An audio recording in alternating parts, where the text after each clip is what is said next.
এক ভাই অন্য ভাইয়ের সম্পদ বন্টন করেনি, চুরি করেনি।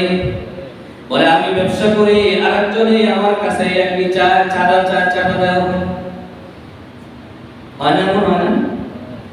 আমি আমার টাকা দিয়ে হালাল ভাবে ব্যবসা করব, আমি আল্লাহকে রাজি খুশি করার জন্য ব্যবসা করব, আমি আমার রাসূলের সুন্নাত অনুযায়ী ব্যবসা করব।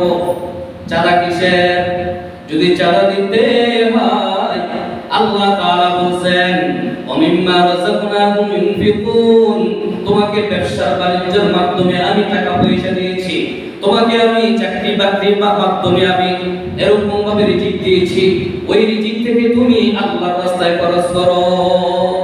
সুবহানাল্লাহ।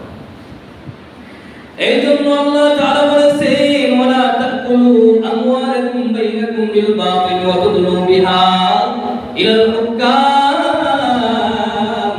লিতাকুলু ফারিকাম মিন আমওয়ালিন নাস। পরস্পরে একজন অপরজনের মাল তোমরা লুণ্ঠন করিও না, আত্মসাৎ করিও না, ধন সম্পদ তোমরা ছিনতাই করিয়া নিও না।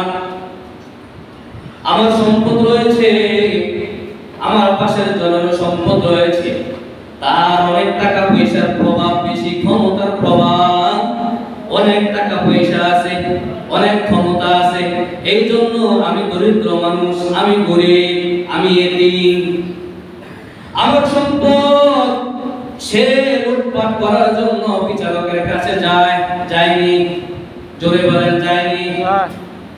এই জন্য আল্লাহ তাআলা বলেছেন ওয়াতুদু বিহা ইলাল হুকামি লিতাকুলু ফারিকাম মিন আমওয়ালিন নাস, তোমরা পরস্পরে মানুষের ধন সম্পদ বন্টন করে খাইও না, গ্রাস করিও না। আবার তোমরা তাদের উপর, তারা এতিম, তারা গরিব, এই জন্য তাদের কাছ থেকে কিভাবে সম্পদ ছিনাইয়া নিবা বিচারককে ঘুষ দেয়নি, কথা বলা দেয় না। বলে আগামীকাল সালিশ বসবি, রাত্রে বেলা যাইয়া 5000 টাকার নোট ধরাইয়া দেয়, সকাল বেলা যখন উঠে ওই দরিদ্র হত দরিদ্র যখন বিপক্ষে টাকার গরমে যখন বিচার চলে যায়, বিচার চলে যাওয়ার পর কি বলে ভাই তুমি তো বলছিলা সুন্দর সালিশ করে দিবে, বিচার করে দিবে, মীমাংসা করে দিবে, আমার জমি আমাকে ফিরাইয়া দিবে। বলে কেমনে দিব? 5000 টাকার বান্ডিল আসছে, এখন যদি তুমি 10 দাও বিচার করবে, কি করবে? জোরে বলেন, কি করবে? বিচার করবে। বলে এটা ঘুষ না, এটা উপঢৌকন। কি উপঢৌকন? হাদিয়া। কি এটা? হাদিয়া। নতুন নাম। কি নাম? নতুন নাম। মানে এটা কি করতে চায়? হালাল করতে চায়। এটা হালাল হবে? আমরা বাংলা ভাষায় কোরআনে স্পষ্ট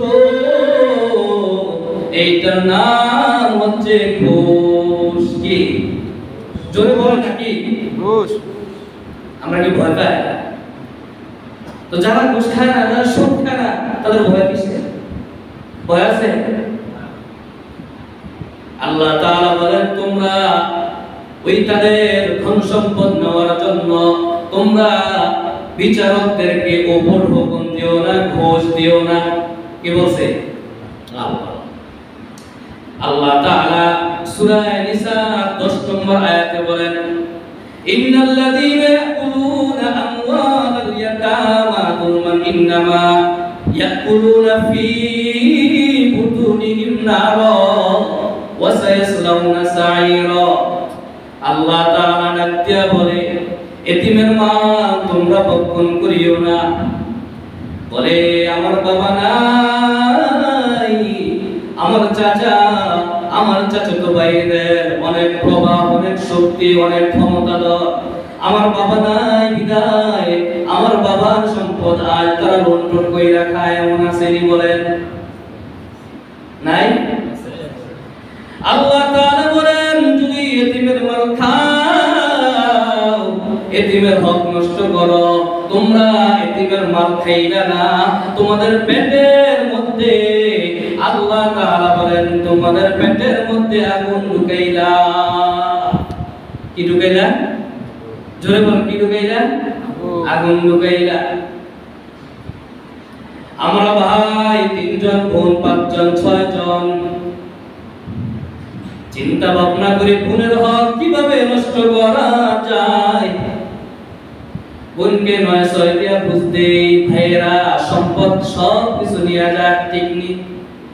বলে বোন তোমাকে 50,000 টাকা দিয়ে দিলাম, অথচ জমি আছে কয়েক কোটি টাকা। বোনের জমি ভাই কিভাবে